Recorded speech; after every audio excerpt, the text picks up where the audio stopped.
Welcome to my story farm house. అలా చందుకి ఇక కాసేపట్లో తన ప్రాణం గాల్లో కలిసిపోతుందని అర్థమైపోయింది.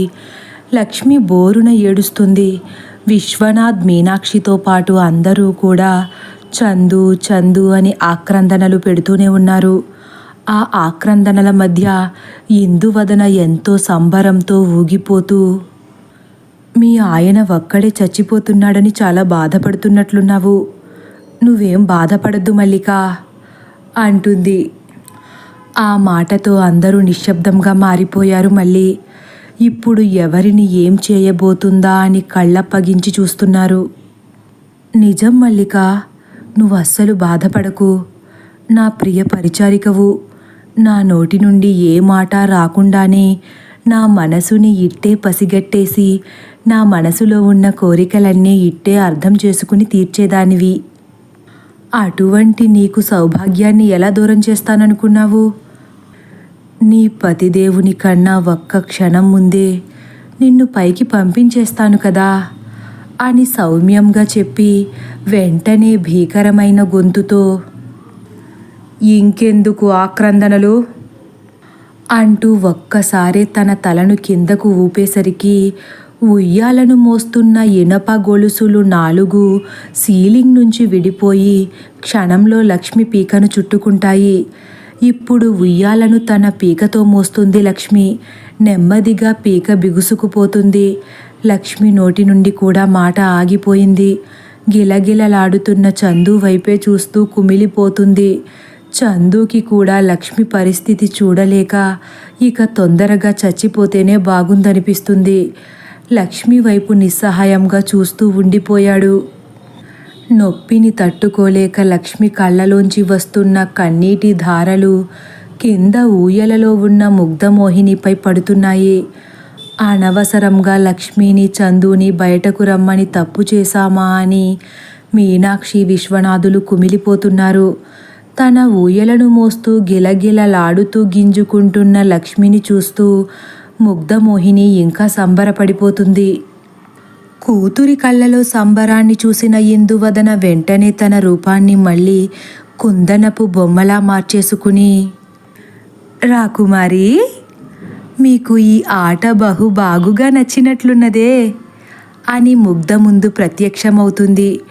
ముగ్ధ కూడా తన బోసి నవ్వులతో అమ్మ వైపు చూసి ముద్దు ముద్దుగా ఉన్న తన చిలక పలుకులతో, అవునమ్మా, నాకు ఈ ఆట బహు బాగుగా నచ్చినది అనగానే ఇందువదన ముగ్ధను ఎత్తుకుని చంటి పిల్లలు ఏడుస్తుంటే చందమామను చూపించినట్లు, అయితే అటు చూడు తల్లి, సోమదత్త కూడా నిన్ను నవ్వించడానికి ఎంత శ్రమిస్తున్నాడో అని తన చేయిని చందు వైపు చూపిస్తుంది.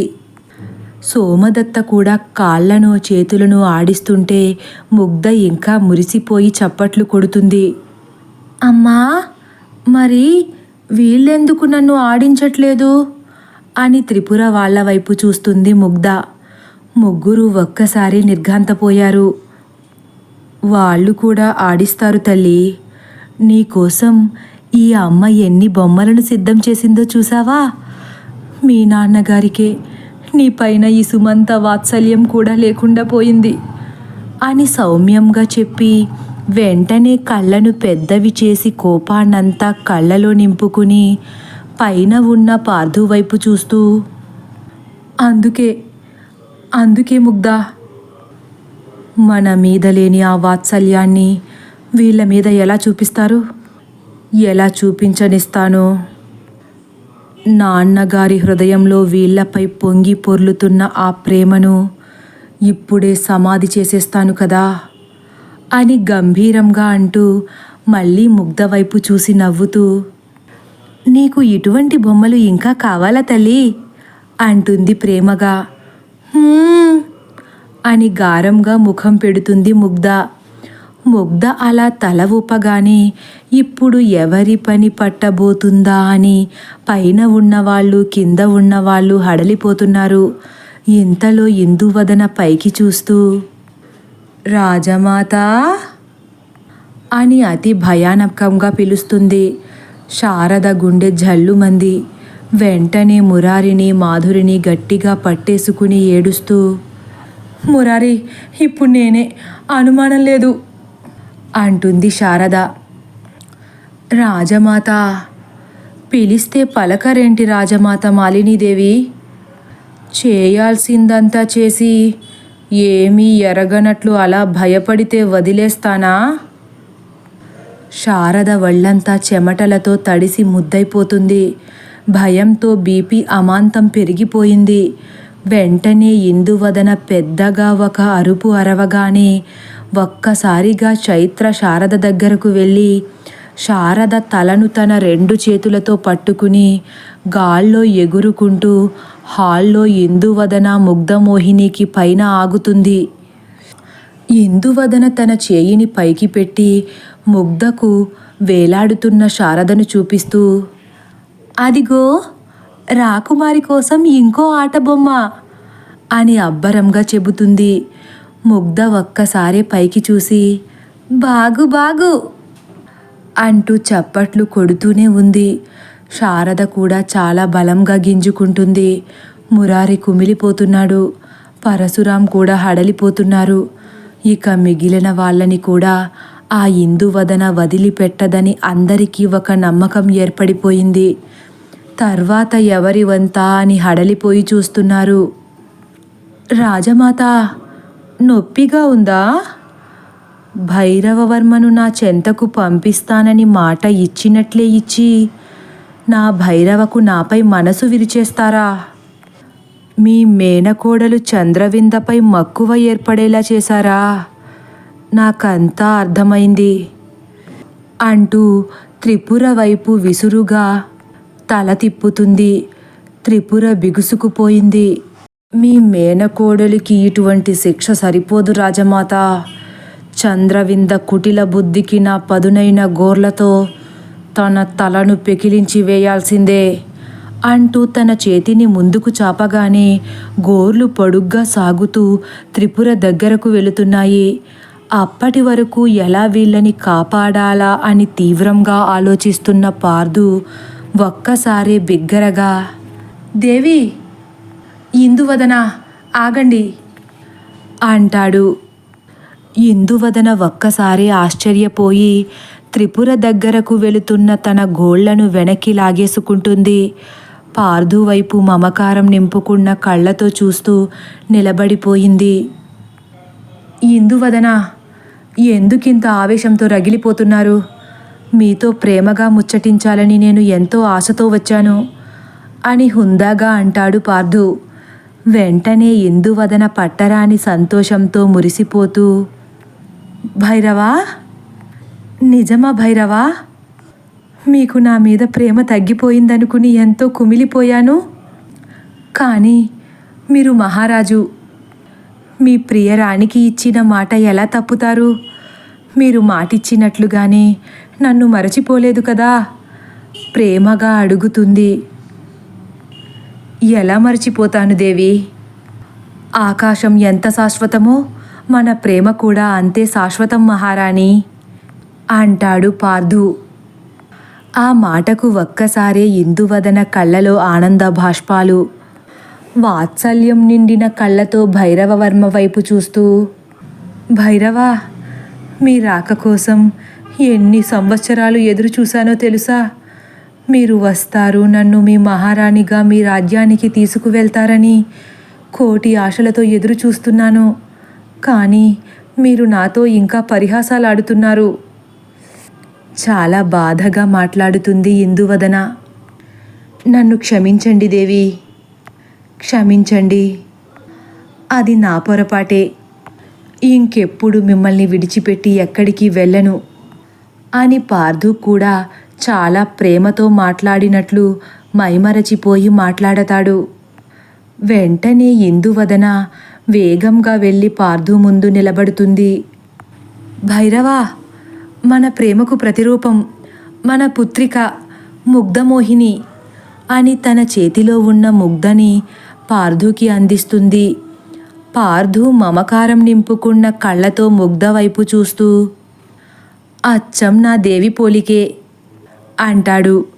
ఇందువదన ఒక్కసారి సిగ్గుతో తలదించుకుంటుంది. దేవి, మన బిడ్డను ముద్దాడాలని ఉంది. ఇప్పటికైనా నా బిడ్డను స్పృశించే అవకాశాన్ని నాకు కల్పిస్తారా లేదా అని కొంటెగా పార్దు అడిగేసరికి, ఎంత మాట? మీ బిడ్డను ముద్దాడకుండా ఆపగలిగే ధైర్యం నాకెక్కడిది అంటూ పార్దుని విడిచిపెట్టేస్తుంది ఇందువదన. మనసులో చాలా భయంతో ఉన్న పార్దు వెంటనే ఆలస్యం చేయకుండా, దేవి, రేపు మీరు మాతో పాటు మహారాణి హోదాలో మన రాజ్యంలో అడుగు పెట్టబోతున్నారు అనేస్తాడు. అవునా? ఎంత శుభవార్త చెప్పారు స్వామి. ఈ మాట కోసమే మీ నోట ఈ మాట ఎప్పుడు వస్తుందో అని కోటి ఆశలతో ఎదురు చూస్తున్నాను అని పార్దుకి ఇంకా దగ్గరకు జరుగుతుంది. వెంటనే పార్దు తన చేతితో ఇందువదన చేతిని పట్టుకుని, దేవి, మా అమ్మగారిని వదిలిపెట్టండి అని శారద వైపు చూస్తాడు.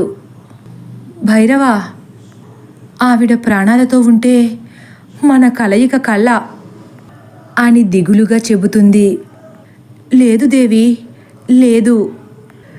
నిజానికి రాజమాత చెప్పడం వల్లే నేను ఈరోజు మీ దగ్గరకు రాగలిగాను అంటాడు పార్దు.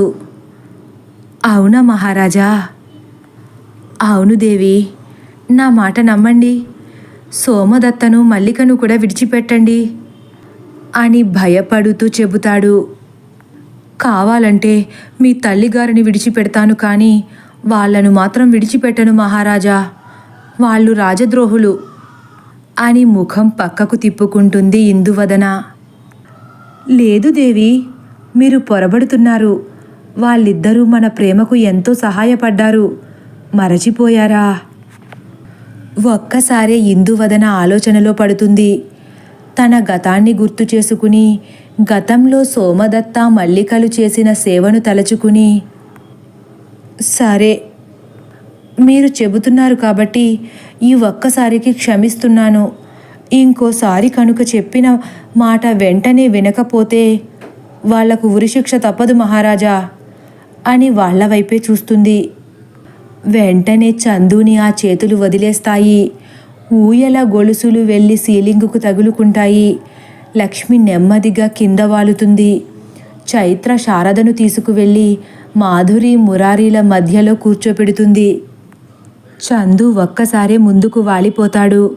కదలడానికి అస్సలు శరీరం సహకరించకపోయినా లక్ష్మి కూడా గొంతు సవరించుకుంటూ ఏడుస్తూ చందు దగ్గరకు పరిగెడుతుంది.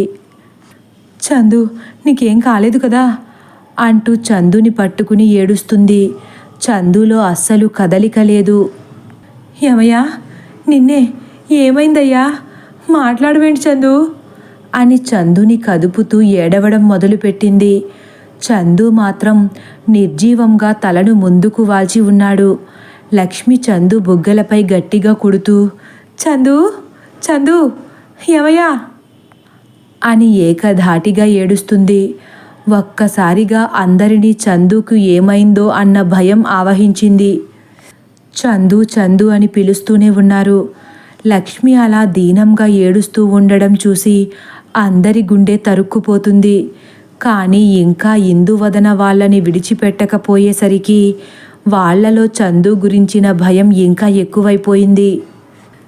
ఇంతలో త్రిపుర కంగారుగా, లక్ష్మి, కంగారు పడకు, ముందు చందు గుండె కొట్టుకుంటుందేమో చూడు అని చెప్పేసరికి లక్ష్మి ఒక్క క్షణం కూడా ఆగకుండా చందుని తట్టడం ఆపి చందు గుండెలపై తన తలని ఆనించి, ఏమోనమ్మా, నాకేం తెలియట్లేదు, మా ఆయనకేం కాదు కదా చాలా దీనంగా మాట్లాడుతుంది.